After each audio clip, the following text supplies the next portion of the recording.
Hi மக்களே, welcome back. So இன்றைக்கி வந்துட்டு பார்த்தீங்கன்னா நம்ம ஒரு முக்கியமான ஒரு ரெசிபி வந்துட்டு ட்ரை பண்ண போகிறோம். ஸோ அதுதான் என்னன்னு பார்த்தீங்கன்னா ப்ரௌனி. ஆக்சுவலாக நான் கிறிஸ்மஸ் கேக் ட்ரை பண்ணும்போதே ஒரு சப்ஸ்கிரைபர் வந்துட்டு பர்சனலாகவே வந்துட்டு என்கிட்ட கேட்டிருந்தாங்க, ப்ரௌனி வந்துட்டு எப்படி பண்ணுறது அப்படின்னு சொல்லிட்டு வீடியோ போடுங்க அப்படின்னு சொல்லிட்டு. ஸோ அதனால் அது மட்டும் இல்லாமல் எனக்கும் கொஞ்சம் ப்ரௌனி கிரேவிங்ஸாகவே இருந்துச்சு. ஸோ அதனால் இன்றைக்கி நம்ம ப்ரௌனி எப்படி செய்யலாம் அப்படின்னு சொல்லிட்டு நானும் நிறைய வீடியோஸ் பார்த்தேன் யூடியூப்பில். ஸோ அதெல்லாம் பார்த்து நம்ம வந்துட்டு ப்ரௌனி எப்படி பண்ணலாம் அப்படின்னு சொல்லிட்டு நம்ம ட்ரை பண்ண போகிறோம். ஸோ வாங்க வீடியோக்குள்ளே போகலாம்.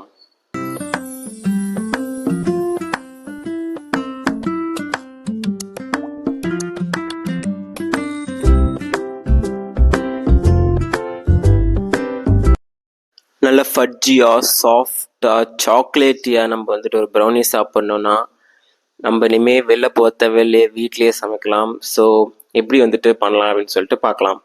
இதுக்கு தேவையான ingredients: sugar 1 cup, brown sugar 1 cup, maida 1 cup, cocoa powder 50 grams or half cup,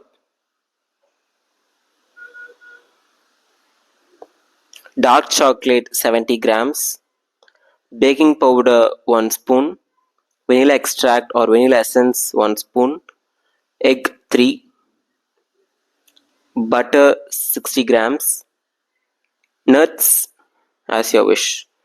so first வந்துட்டு அந்த 60 grams ஆஃப் பட்டரை எடுத்து அந்த சாக்லேட் கூட போட்டு நம்ம டபுள் பாயிலிங் மெத்தடில் மெல்ட் பண்ண போகிறோம். சைட் பை சைடில் சுகரு, 2 சுகரையுமே வந்துட்டு மிக்சியில் போட்டு நல்லா கொஞ்சம் அரைச்சி எடுத்துப்போம்.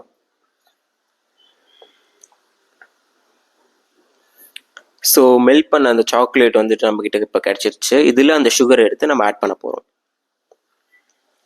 ஆட் பண்ணிவிட்டு நல்லா அதை மிக்ஸ் பண்ண போகிறோம். மிக்ஸ் பண்ணும்போது ஃபர்ஸ்ட் கொஞ்சம் லம்ஸாக இருக்கிற மாதிரி தான் தெரியும். அது கூட வந்துட்டு அந்த 3x ஆட் பண்ணும்போது நம்மளுக்கு தேவையான கன்சிஸ்டன்சியில் செம்மையாக வந்துடும். நெக்ஸ்ட் இன்னொரு பவுலில் மைதாவை வந்துட்டு எடுத்துப்போம். அண்ட் அது கூட வந்துட்டு baking powder 1 spoon. Next half cup of cocoa powder, அதாவது 50 grams of cocoa powder. And அது கூட ஒரு பிஞ்ச் ஆஃப் சால்ட். இது எல்லாத்தையுமே நல்லா மிக்ஸ் பண்ணுறோம்.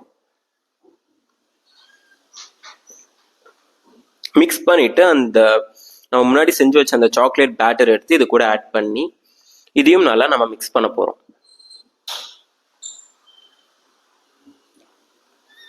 நெக்ஸ்ட் வந்துட்டு இது கூட நல்ல ஒரு நைஸ் அரோமாக்காக வெனிலா எசன்ஸ் 1 ஸ்பூன் ஆட் பண்ணுறோம்.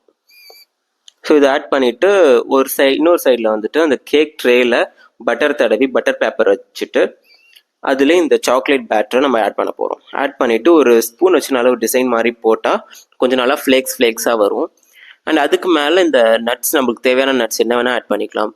பாதாமோ, பிஸ்தாவோ, இல்லை வால்நட்ஸ், இல்லை கேஷ்யூஸ், எது வேணால் ஆட் பண்ணிக்கலாம் ஆஸ் யூ விஷ். இப்போ இது நல்லா செட் ஆயிடுச்சு. நெக்ஸ்ட் நம்ம குக்கரில் இந்த மாதிரி ஒரு அடியில் ஏதாச்சும் ஒரு பவுல் மாதிரி வச்சு அது மேலே இதை வச்சுட்டோன்னா விசில் வைக்காமல் அப்படியே மூடி ஒரு 25 to 30 minutes கழிச்சு நல்ல ஒரு வேறு லெவலில் ஒரு ப்ரௌனி நம்மளுக்கு நல்லா வெந்து செம்ம சாஃப்டாக ஃபட்ஜியாக வீட்டிலையே இந்த ப்ரௌனியை வந்துட்டு நம்ம செஞ்சு சாப்பிடலாம். ஸோ இந்த ரெசிபி உங்களுக்கு பிடிச்சிருந்தா நீங்களும் வந்துட்டு ட்ரை பண்ணி பார்த்துட்டு எப்படி இருக்குன்னு கமெண்ட்ஸில் சொல்லுங்கள். இந்த வீடியோ பிடிச்சிருந்தா லைக், ஷேர், கமெண்ட் பண்ணி அப்புறம் சப்ஸ்கிரைப் பண்ணுங்கள். அண்ட் இந்த ரெசிபியை வந்துட்டு ட்ரை பண்ணிவிட்டு கமெண்ட்டில் எப்படி வந்துச்சு அப்படின்னு சொல்லிட்டு கமெண்ட்டில் சொல்லுங்கள். ஸோ இதே மாதிரி இன்னொரு வீடியோவில் பார்க்கலாம். பாய்.